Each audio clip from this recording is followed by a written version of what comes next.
A musician can rack up 10 million streams on Spotify and still not earn enough to cover a month's rent. Meanwhile, the company distributing that music is worth billions of dollars. Something about that math doesn't add up, and that contradiction is exactly where the story begins. Spotify launched in 2008 with a simple promise. Stop pirating music, start streaming it, and everyone wins. Fans get instant access to nearly every song ever recorded. Artists get paid for their work. Record labels get a new revenue stream to replace the one Napster destroyed. It sounded like a fair deal for everyone involved. But somewhere between that pitch and today, one group ended up holding the short end of the stick. And it wasn't Spotify. To understand how that happened, you have to understand what Spotify actually is. It's not really a music company. It's a data company that happens to sell music, and a very well-dressed one at that. Every skip, every replay, every 3 a.m. sad song binge gets logged, measured, and turned into insight. That insight is worth more to Spotify's business model than most people realize. And it's one of the quiet reasons the company can afford to keep prices low while still growing into a giant worth tens of billions of dollars. Spotify's core business runs on two engines. The first is Premium, the subscription tier where people pay a monthly fee to skip ads and listen offline. The second is the ad-supported free tier, where users listen for nothing but sit through commercials instead. Usually the same 3 ads on loop until they finally cave and upgrade. As of recent reporting, Spotify has well over 600 million users worldwide, and roughly a third of that number pays for Premium. That means the majority of people using the app are technically using it for free, which raises an obvious question. How does a free product turn into a multi-billion-dollar company? The answer lies in volume and leverage. Even a small ad rate, multiplied across hundreds of millions of listening hours, adds up fast. And the free tier isn't really free advertising space. It's a funnel. Spotify wants you annoyed enough by ads that you eventually upgrade to Premium, a strategy borrowed straight from mobile games. It works because music, unlike a game, is something people listen to for hours a day without ever thinking twice about the bill. Now here's where the story gets uncomfortable. Spotify pays out close to 70% of its revenue to rights holders. On paper, that sounds generous. In practice, most of that money never reaches the artist directly. It goes to record labels and distributors first, who take their cut before anything trickles down. By the time it reaches the person who actually wrote and performed the song, what's left is often a fraction of a fraction, like ordering a whole pizza and getting handed one cold slice. This is where the infamous number comes in. Depending on the market and the deal, artists earn somewhere between 0.3 of a cent and half a cent per stream.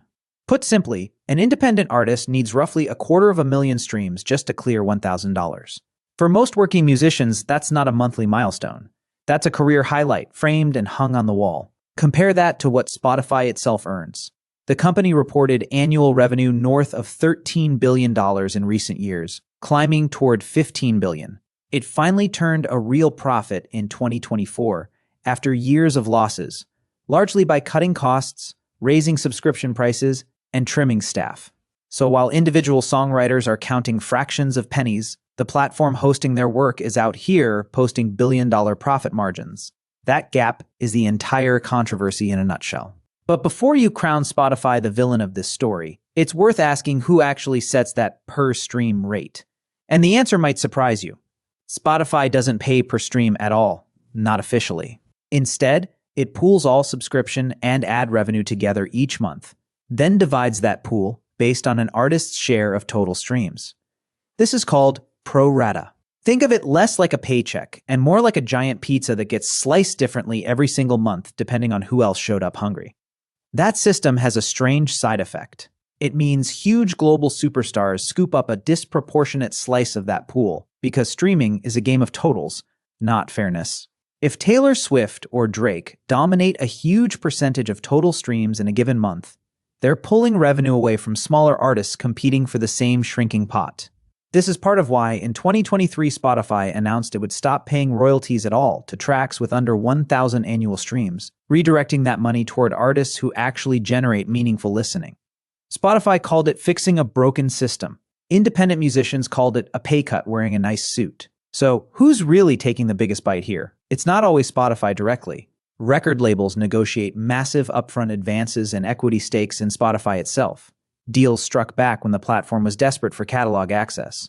Universal, Sony, and Warner reportedly held direct equity positions in Spotify around its early years and IPO, meaning some of the loudest voices complaining about low artist payouts were also, quietly, shareholders cheering the stock price along. That's the kind of detail press releases conveniently leave out. Running that global licensing machine isn't cheap either. Spotify needs teams of lawyers negotiating with labels, publishers, and performance rights organizations across dozens of countries, each with its own copyright law written by someone who apparently hates simplicity. Then there's the audio infrastructure itself. The servers required to stream billions of songs a day without buffering, the machine learning systems powering recommendations, and the sheer bandwidth of keeping 600 million people entertained at once. None of that comes cheap, and for years it ate directly into profit. There's also podcasts, Spotify's expensive side bet. The company spent over $1 billion acquiring podcast studios and signing exclusive deals, most famously reported to be worth over $100 million for Joe Rogan alone. The logic was simple. Podcasts don't require the same royalty payouts as music, so every hour spent listening to a podcast is an hour Spotify keeps more of the revenue. It was, in a very real sense, an attempt to escape the very royalty problem this whole story is about.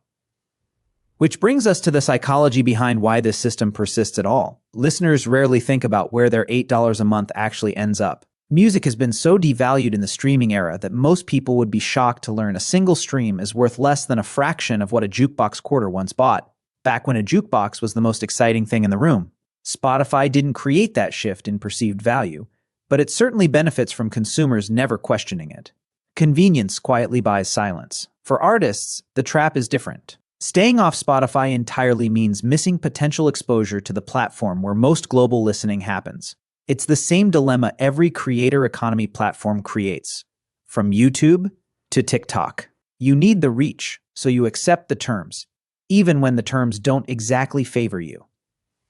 There are real examples of artists fighting back. Taylor Swift famously pulled her entire catalog off Spotify for years in protest of low royalty rates, only returning once she'd renegotiated better terms and regained leverage as one of the biggest artists alive. Neil Young pulled his music in 2022, not over royalties this time, but over Joe Rogan's podcast content, proving Spotify's platform decisions can cost it music catalog just as easily as money can. These moments show that Spotify's power isn't absolute. It's negotiated, constantly, behind closed doors most listeners never see. The biggest mistake independent artists make is treating Spotify like a paycheck instead of a discovery tool. The musicians who actually build sustainable careers through streaming use it as a funnel toward higher margin revenue, touring, merchandise, sync licensing for ads and films, and direct fan support through platforms like Patreon. Streaming income alone, for all but the biggest names, simply isn't designed to pay real bills, no matter how many playlists you land on. So what's Spotify's actual profit potential moving forward? The company has been steadily raising subscription prices worldwide, something it avoided for years out of fear of losing subscribers. It hasn't lost them. People stayed, proving how sticky the habit of streaming has become, apparently more addictive than the music itself. Combine price increases with a leaner cost structure and growing high-margin ad and podcast revenue. And Spotify's profitability curve looks set to keep climbing, even if artist payout rates barely move.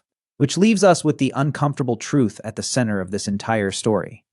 Spotify isn't secretly hoarding piles of cash from musicians in some villainous scheme.